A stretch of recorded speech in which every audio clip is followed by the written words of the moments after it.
6-7, a meme kids can't get enough of and teachers can't get away from. We are not saying the word 6-7 anymore. If you do, you have to write a 67-word essay. Some schools even banning the phrase in classrooms. You are no longer allowed to say, what number do you think I'm going to say? 6-7. Caitlin Soriano is a 7th grade math teacher. How much are you hearing and seeing 6-7 in your classroom? All day, every day. It is nonstop throughout my class, the hallways, the cafeterias. She says she banned the term last year after it became distracting for students. But now she and other teachers are leaning in. And we hope that if it is embarrassing enough for the adults to be doing it, that maybe they stop. The trend took off a few months ago, but has re-intensified with school back in session. Thought to originate from a rap song by Skrilla. But the experts we spoke to say the numbers really don't mean anything. It's like slang to make parents be like, what does that mean? Yeah, baby. It's just the latest example of slang through the years. Eat my shorts. From the hippie generation, where things were groovy and far out, to the 90s, where everyone was asking, what's up? If you're wondering what this skibbity is going on and how all this brain rot is getting to us, you're not Delulu. It's all pretty Ohio. But the kids, they just want us to let them cook.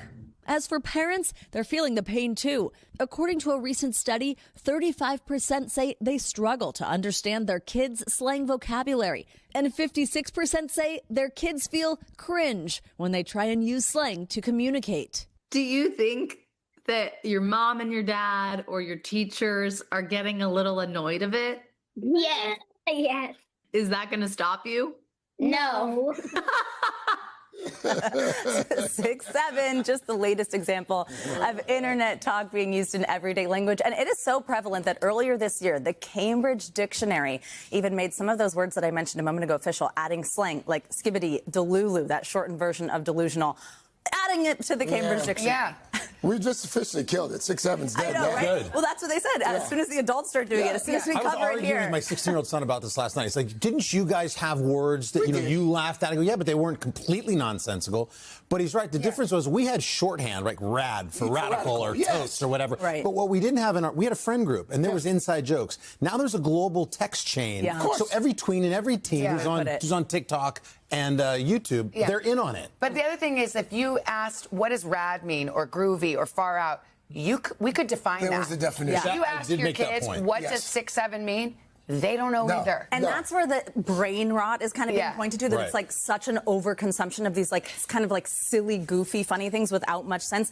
And those kids also said to me, that's kind of why we like it, is when mom or dad or my teacher is like, what does it mean? They're like, and that makes you more mad about it. You know what it is doing that we know? It's disrupting the learning process. Well, yes. And that's a problem for teachers. The reality is, even when 6-7's over, guess what? They'll come up with something else. We already got 41. Of course. And by the way, it's not 67, of course, but this is 41. Do you know what that means, 41? What does that mean? That one I've heard it started with the Rizzler and doesn't also make sense, but maybe you know what No, but you're exactly right. Okay. It is an adjective used to describe excess. I have an idea. What if we call 6-7 when adults kill a fun trend?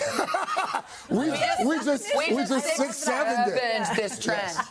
Thank you, Sue. Okay. 86. That's 86. 86. We 86, 6-7. 6-7 is the new 86.